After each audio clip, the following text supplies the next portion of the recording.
बिस्मिल्लाहिर्रहमानिर्रहीम। अस्सलामु अलैकुम माय डियर स्टूडेंट्स। रब्बे ज़िदनी इल्मा। प्यारे आका सल्लल्लाहु अलैहि वसल्लम की खूबसूरत दुआ के साथ लेक्चर का आगाज़ करते हैं। I hope my dear students you all will be very fine in the terms of your physical health, in terms of your mental health. You know we have started chapter number 22 और आज हम पढ़ने वाले हैं उसका lecture number 2। आपको याद होगा हमने लास्ट टाइम जीन पूल की बात की थी, राइट? और आज हम उससे नेक्स्ट टॉपिक को स्टार्ट करेंगे and that is regarding Mendel's laws of inheritance.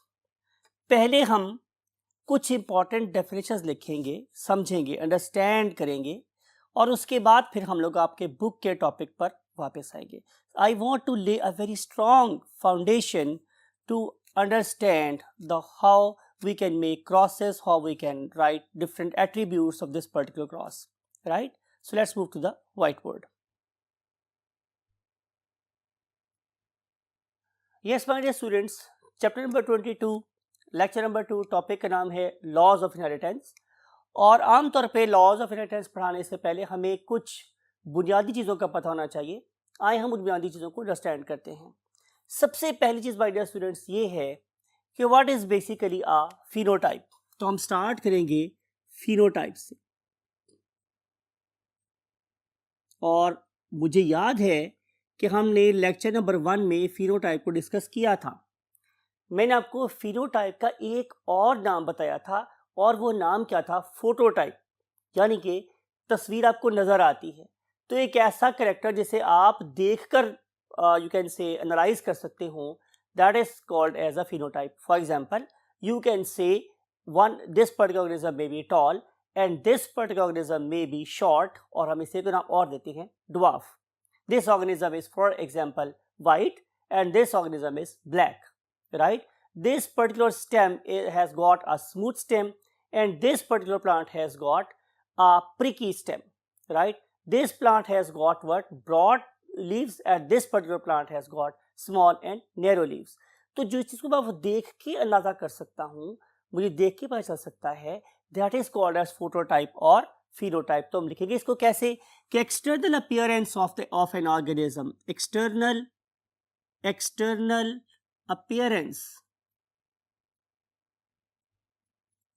Appearance of an organism is called phenotype, right? अब जरूरी नहीं है कि हम यहां पर किसी ऑर्गेनिज्म की ही बात कर रहे हो। मुमकिन है मैं किसी ऑर्गेनिज्म के अंदर किसी ऑर्गन की बात कर रहा हूं। मुमकिन है कि मैंने स्टमक के साइज को स्टडी करना हो। मुमकिन है मैंने इस पर्टिकुलर ऑर्गेनिज्म के विलाई के साइज को कंपेयर करना हो। मुमकिन है मैंने इस ऑर्गेनिज्म के अंदर पाए जाने वाले क्या कहते हैं सेल्स की को स्टडी करना हो। लेकिन इन सब चीज़ों को मैं देखूंगा, सेल बड़ा है या सेल छोटा है, सेल नॉर्मल है या सेल एबनॉर्मल है, ये सब चीज़ें मुझे ऑब्जर्वेशन से पता चलेगी। इसलिए मैं इसे क्या नाम देता हूँ? फिनोटाइप का। So external appearance of an organism, of a tissue, of an organ, of a cell, it is called as what? Phenotype. तो यहाँ पे जो सबसे इंपॉर्टेंट वर्ड है वो क्या है? External appearance. अब हम चलते हैं पॉइंट नंबर 2 पे। पॉइंट नंबर 2 मेरे पास क्या है स्टूडेंट्स? जीनोटाइप। जीनोटाइप। अब जीनोटाइप क्या है? Genetic makeup of an organism. Genetic makeup of an organism. किसी भी ऑर्गेनिज्म का जेनेटिक मेकअप क्या है? याद रखने वाली बात यह है कि हम मेंडल के लॉज ऑफ इनहेरिटेंस की बात कर रहे हैं, तो हम मेंडल के पैराई में या मेंडल के अंदाज से ही सोचेंगे। तो उसके लिहाज से जेनेटिक मेकअप क्या हो सकता था? 2 तरह का हो सकता था। फॉर एग्जांपल हम बात कर लेते हैं कि it may be for example capital T और it may be small T और it may be capital T small T, right? यानी कि अगर हम हाइट या कैरेक्टर की बात करें, हाइट की बात करेंगे तो हाइट मैं लास्ट में डिस्कस किया था आप लोगों से कि ये मुझे बता रहा है, ये डिपेक्ट कर रहा है कि इस ऑर्गेनिज्म के फादर भी टॉल हैं और मदर भी टॉल हैं। तो जाहिर है ये वाला ऑर्गेनिज्म क्या होगा? टॉल, लेकिन अगर मैं इसकी बात करूं तो इसके फादर भी ड्वार्फ हैं, इसकी मदर भी ड्वार्फ हैं, तो उसके रिजल्ट में ऑर्गेनिज्म कैसा होगा? छोटे कद का होगा। अगर मैं इसकी बात करूंगा तो एक ऑर्गेनिज्म मीन फादर या मदर में से कोई एक टॉल है और या फादर और मदर में से कोई एक क्या है? ड्वार्फ है। ऑर्गेनिज्म कैसा होगा? Capital T small T. अब इस वाले केस में कि एक ऐसा ऑर्गेनिज्म जिसमें दोनों जीन्स एक ही तरह के हैं, दोनों जीन्स एक ही तरह के हैं, इसे हम नाम देते हैं क्या? होमोजाइगस। क्या नाम देते हैं हम लोग? होमोजाइगस। और एक ऐसा ऑर्गेनिज्म जिसमें दोनों जीन्स डिफरेंट हैं, it is called as what? Heterozygous. Heterozygous. आई इसकी डेफिनेशन लिखते हैं। So first of all, what is meant by homozygous? homozygous organism having both alleles और alleles जो मर्जी बोले आप लोग, is known as having both alleles alike। alike का मतलब होता है एक जैसे। alike का मतलब क्या होता है हमारे स्टूडेंट्स? एक जैसे। तो एक ऐसा ऑर्गेनिज्म जिसके अंदर दोनों जीन्स एक ही जैसे हों, एक ही जैसे हों, is known as homozygous, right? And what is the other type? Other type is known as heterozygous। तो लिखते हैं what is meant by heterozygous? hetero or heterozygous organism having different alleles। आपको क्वेश्चन दिया था अलील क्या होती है? Different allele for a gene is known as heterozygous, is known as heterozygous। अगर मैं आपसे ये बोलूं कि इसकी क्या मिसाल है तो आप कहेंगे इसकी मिसाल है कैपिटल टी दोनों जीन सेम है, स्मॉल टी दोनों जीन सेम हैं। जब दोनों जीन सेम होंगे तो हम क्या बोलेंगे? Homo, right? Capital T slash small T ये क्या है? दोनों सेम हैं, इसलिए कहलाएंगे क्या? होमोजाइगस। और अगर मैं इस तरफ की बात करूंगा तो यू नो वेरी वेल कि इससे एग्जांपल है ये वाला organism capital T small T, because both genes are different. One parent is giving capital T and other parent is giving small T.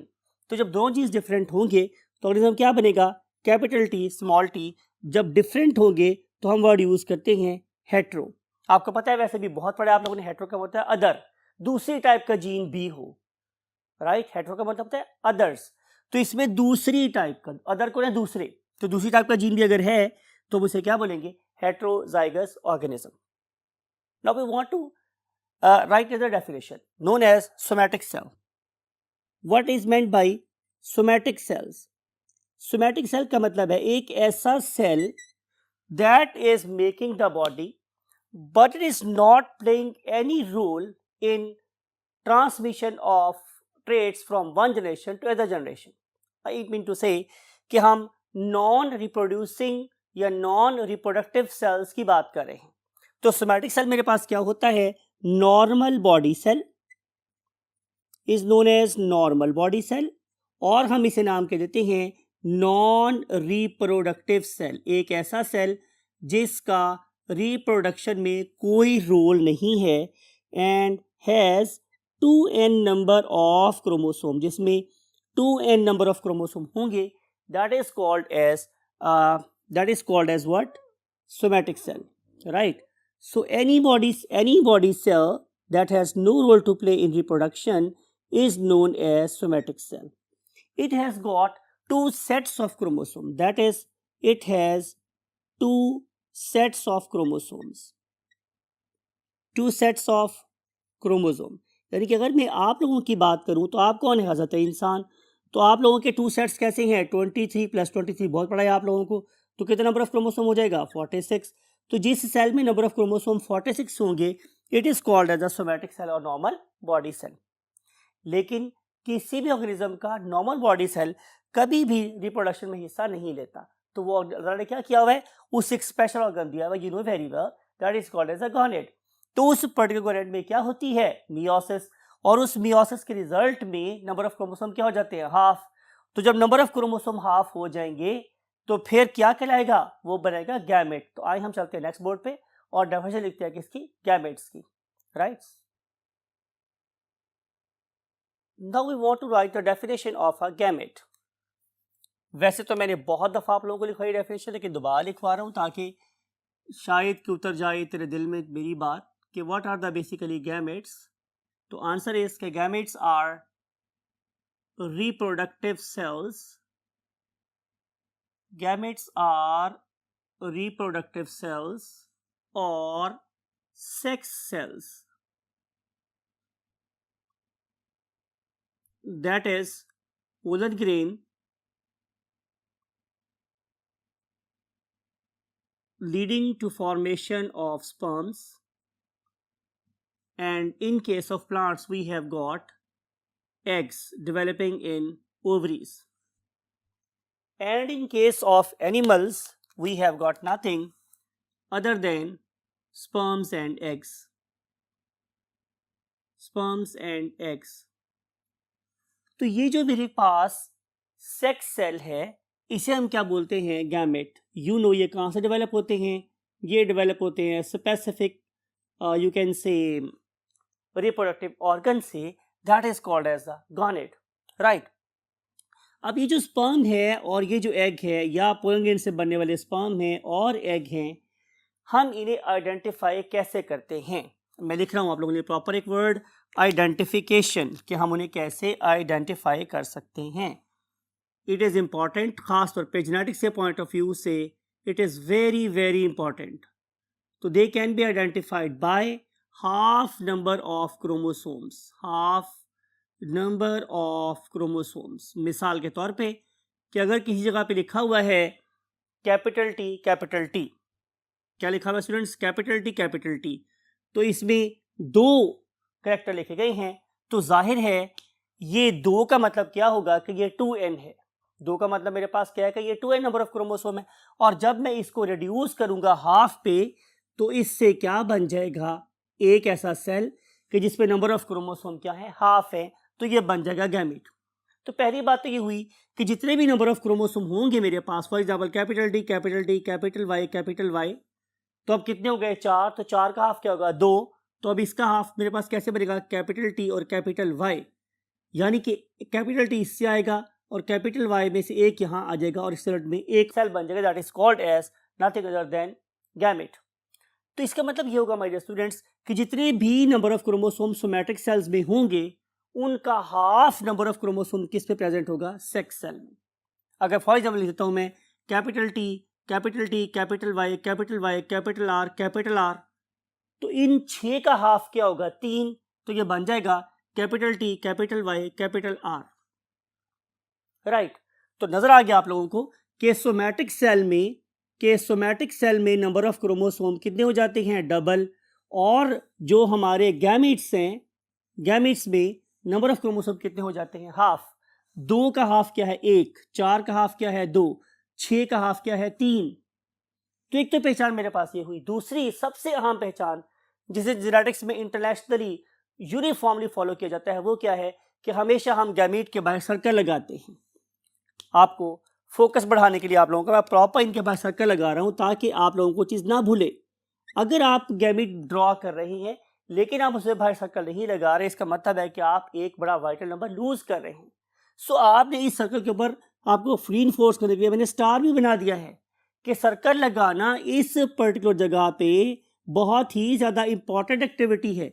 तो नंबर ऑफ क्रोमोसोम हाफ होना ज़रूरी है और उसके ऊपर क्या पढ़ना ज़रूरी है, सर्कल इज़ वेरी इंपॉर्टेंट। तो gamete can be identified by 2 things. Number 1, by reduced number of chromosome, and number 2, by the presence of circles. Right? तो ये दोनों बातें आपको पता होनी चाहिए। फिर हम चलते हैं नेक्स्ट डेफिनेशन की तरफ, and that is called as P1. What is meant by the P1? It stands for first parental generation. First parental generation. इसका क्या मतलब होगा मेरे पास, यानी कि एक ऐसा कपल, चाहे वो प्लांट्स का था या वो एनिमल्स का था या वो ह्यूमंस का था, जिसको मैंने फर्स्ट टाइम स्टडी कर रहा हूं और जहां से मैं अपनी जेनेटिक्स स्टडी को शुरू कर रहा हूं, that is called as first filial generation. For example कि मैंने क्या किया कि मैंने आप लोगों के परदादा से कोई कैरेक्टर स्टडी करना शुरू किया। फॉर एग्जांपल मैंने ये देखा कि आपके परदादा की हाइट कितनी थी, फिर मैंने ये देखा कि आपकी दादा की हाइट कितनी थी, फिर मैंने देखा कि आपके फादर की हाइट कितनी है, फिर मैंने देखा कि आपकी हाइट कितनी है। तो मैंने अपनी स्टडी को शुरू किया आपके सुपर ग्रैंडफादर से, आपके परदादा से। तो वो जो ऑर्गेनिज्म होगा जहां से मैंने अपनी स्टडी को शुरू किया है, that is called as the P1। For example कि मैंने स्टडी शुरू की आपके फादर से, तो फिर आपके फादर और आपकी मदर क्या बन जाएंगे, फर्स्ट पेरेंटल जनरेशन। या मैंने स्टडी किया कोई प्लांट कब से 2011 से। तो जहां से भी मैंने प्लांट्स को पढ़ना शुरू किया है, उस पर्टिकुलर ईयर में पाए जाने वाले पौधे क्या कहलाएंगे, फर्स्ट पेरेंट्स। तो कॉन्सेप्ट ये हुआ कि जहां से आप अपनी जेनेटिक्स स्टडी को शुरू करोगे, चाहे वो किसी डिजीज की है, चाहे वो किसी डीएनए की है, चाहे वो किसी प्रोटीन की है, चाहे वो किसी मॉलिक्यूल की है, तो जहां से आपने स्टडी को शुरू किया है, that is called as a P1। तो हम लिख रहे हैं आप लोगों के लिए, pair of organisms, pair of organism, bracket में लिख सकते हैं आप लोग, ये प्लांट भी हो सकते हैं, ये एनिमल्स भी हो सकते हैं, ये माइक्रो ऑर्गेनिज्म भी हो सकते हैं, कुछ भी हो सकता है माय डियर स्टूडेंट्स, कुछ भी। तो जिस पर्टिकुलर ऑर्गेनिज्म को आपने सिलेक्ट किया है, selected for the beginning, beginning क्या होता है, आगाज के लिए, for the beginning of a genetic research और genetic study is called as P1, is called as P1, right? आगे हम चलते हैं, अब हम देखेंगे what is basically F1। F1 का मतलब होता है, अगर आप उर्दू की बात करेंगे तो उर्दू में हम बोलते हैं लफ्ज अहलो अयाल। फॉर एग्जाम्पल आपके फादर का नाम वट एवर मिस्टर एक्स, साथ लिखते हैं हम लोग कार्ड के ऊपर विद फैमिली, राइट? तो उसको हम पहले उर्दू में कैसे लिखते थे, अब तो फैशन ही खत्म हो गया उर्दू में कार्ड लिखने का, तो लिखते थे व्हाट इज मिस्टर एक्स बिमा अहलो अयाल। अब जो अहल है वो होती थी उसकी बेगम, बुड्ढी, वाइफ, और अयाल क्या होते थे, बच्चे। अगर आप उर्दू मीडियम से पढ़ के आए तो आपको पता हो, यहाँ लिखा होगा पहली अयाली नस्ल, यानी कि बच्चों की पहली नस्ल, राइट? उर्दू में लिखते थे हम लोग कैसे, पहली, ठीक है, अयाली नस्ल। इंग्लिश में लिखते थे हम लोग first filial generation, first filial generation. यानी कि अगर मैंने स्टडी को शुरू किया था आपके सुपर ग्रैंडफादर से, तो फिर उनके बच्चे मींस आपके ग्रैंडफादर, वो क्या कहलाएंगे, F1। तो जहां से भी आपने रिसर्च शुरू की, दैट वाज P1, और उनसे जो पहली नस्ल पैदा हुई, that is called as F1, right? और then what will be the F2? F2 is of course second अयाली नस्ल, दूसरी अयाली नस्ल या सेकेंड फीलियल जनरेशन हम इसे बोलेंगे। It is called as the progeny, progeny of F1। ये F1 के बच्चे हैं। अगर मैंने स्टडी कर रहा हूं F3, तो फिर वो क्या होंगे, प्रोजेनी और डिसेंडेंट्स, प्रोजेनी और descendants of F1 and so on, right? तो F2 के बच्चे क्या कहलाएंगे, F3, और F3 के बच्चे क्या कहलाएंगे, जाहिर है F4। कोई मुश्किल बात नहीं है, याद रखने वाली बात यह है, सिर्फ अहम बात यह है कि जहां से आपने रिसर्च शुरू की है, that is called as a P1, और जो उसके बच्चे होंगे वो कहलाएंगे F1। उसके बाद आगे F2 F3 जो चलती ही रहेगी। तो सबसे अहम बात क्या हुई, P1, राइट? आगे हम चलते हैं और देखते हैं कि व्हाट आर अदर पॉसिबिलिटीज। आप लोगों को याद होगा हमने जीनोटाइप की बात की थी, और जीनोटाइप में डिस्कस किया था, what is basically homozygous, what is basically heterozygous.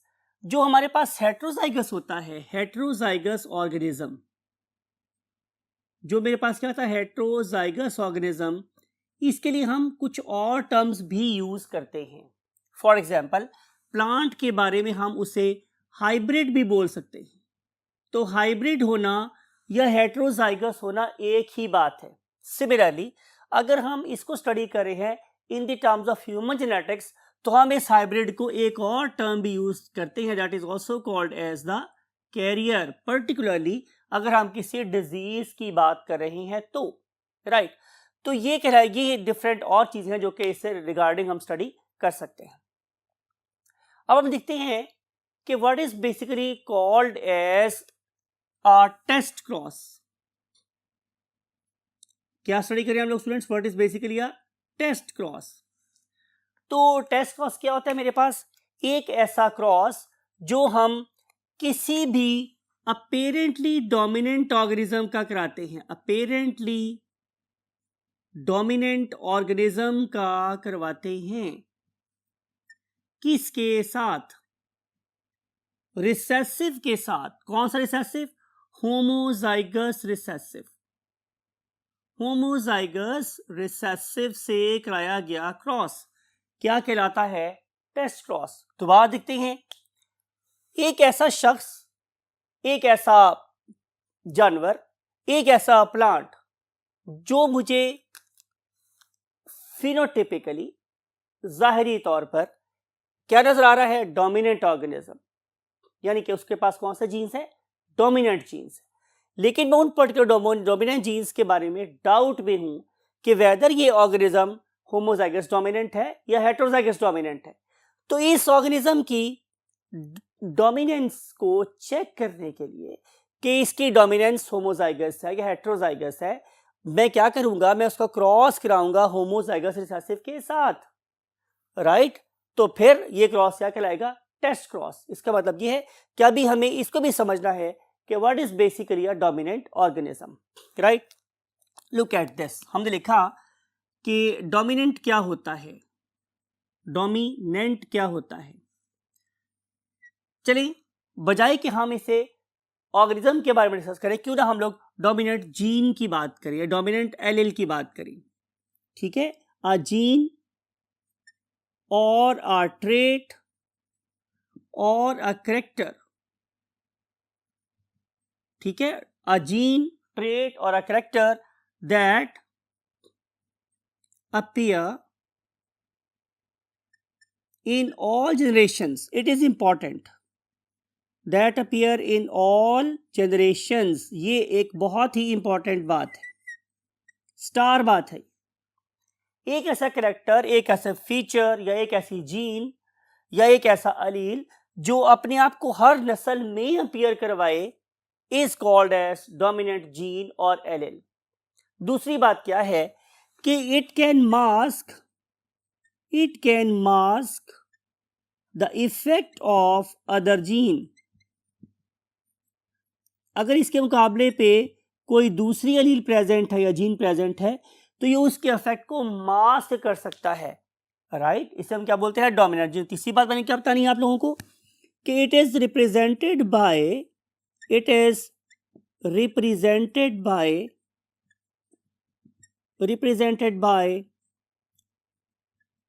Upper case letter, by an uppercase letter. For example, capital T for example, or capital Y or capital R or capital A etc. Right? तो जब भी आप किसी trait को capital letter में लिखते हो तो इसका मतलब यह है कि वो एक डोमिनेंट जीन है या डोमिनेंट अलील है। बात समझ आ गई आप लोगों को? Now we want to discuss the next thing that is called as recessive trait. What is meant by a recessive trait? Again वही बात है कि सारी बातें जीन के बारे में भी ट्रू है, एलील के बारे में भी ट्रू है या कैरेक्टर ट्रेट के बारे में भी ट्रू है। तो it means the recessive trait is one that do not appear in all generation, all generation, जो सब जनरेशन में अपीयर नहीं होता। ये इसकी पहली खूबी, यानी कि एक ऐसा करेक्टर, मिसाल के तौर पे कि मैंने एक खानदान को स्टडी किया और उसकी मैंने स्टडी की 5 नस्लें फॉर एग्जांपल, तो मैंने देखा कि एक करेक्टर ऐसा है जो 4 नस्लों में अपेयर हुआ है मगर एक नस्ल में अपेयर नहीं हुआ। या मेरे पास किसी एक डिजीज का पूरी की पूरी मेरे पास पेडिग्री प्रेजेंट थी गुज़श्ता 20 नस्लों की, तो मैंने 20 नस्लों में देखा करेक्टर 19 में अपेयर हुआ है और 20वें में अपेयर नहीं हुआ, तो वो करेक्टर क्या कहलाएगा? Recessive character. तो करेक्टर कभी भी जनरेशन स्किप नहीं करता। कौन सा वाला? डोमिनेंट। अगर उसने 100 में से भी एक जनरेशन को स्किप कर दिया, इसका मतलब है कि डोमिनेंट नहीं रहा या वो अब मॉडिफाई हो गया है, right? So recessive trait is one that do not appear in all generation, या आप लिख सकते हो कि that skip generation, that skip generation, जो जनरेशन होगी उसको स्किप करेगा। वो ऑल्टरनेट जनरेशन भी हो सकती है, वो 10वीं जनरेशन भी हो सकती है, वो 5वीं भी हो सकती है, व्हाटएवर। अगर किसी भी जनरेशन में अपीयर ना हुआ तो इसका मतलब है कि वो एक रिसेसिव ट्रेट है। Number 2, do not express itself, do not express itself in the presence of dominant trait, यानी कि ये बेचारा डोमिनेंट ट्रेट की प्रेजेंट में अपने आप को कभी भी शो नहीं करेगा, पर्टिकुलरली अगर डोमिनेंस कैसी हुई? एब्सोल्यूट टाइप की हुई। डिस्कस करेंगे भी आप लोगों के साथ, लेकिन आप अभी फिलहाल अभी इतना याद रखें कि वो ट्रेट जो अपने आप को डोमिनेंट ट्रेट की प्रेजेंस में शो ना कर सके वो रिसेसिव ट्रेट कहलाता है। और उसके बाद it is represented by lower case letter, represented by lower case letter। इसे हम हमेशा लोअर केस लिखते हैं। For example small r, small y, for example small a etcetera. तो जिस करेक्टर को मैं स्मॉल लेटर से लिख रहा हूं that is usually are recessive trait. और आखिरी अब बात हमारे पास क्या है? इंपॉर्टेंट बात, always appear in homozygous form, कि जब ये दो जीन्स इकट्ठे होंगे, जब दो एलील्स आपस में इकट्ठे होंगे तो तब ही ये अपने आप को एक्सप्रेस कर सकेंगे। फॉर एग्जांपल स्मॉल y और स्मॉल a और स्मॉल r। तो जब ये दोनों एक ही तरह के इकट्ठे होंगे, स्मॉल y, जैसे मैंने बोला स्मॉल a या स्मॉल r, जब ये दोनों इकट्ठे होंगे तो ये अपने आप को रिप्रेजेंट कर सकेंगे। That's it with the foundation my dear students. Now we have you can say basic knowledge, और इस नॉलेज को इस्तेमाल करके हम लोग आपसे डिस्कस करेंगे मेंडल्स लॉ ऑफ इनहेरिटेंस को डिटेल के साथ, और देखेंगे कि मेंडल अपने रिजल्ट्स को ऑब्टेन करने में कैसे कामयाब हुआ। Till that time take very good care of yourself and your great parents. I want to say you अल्लाह हाफिज़।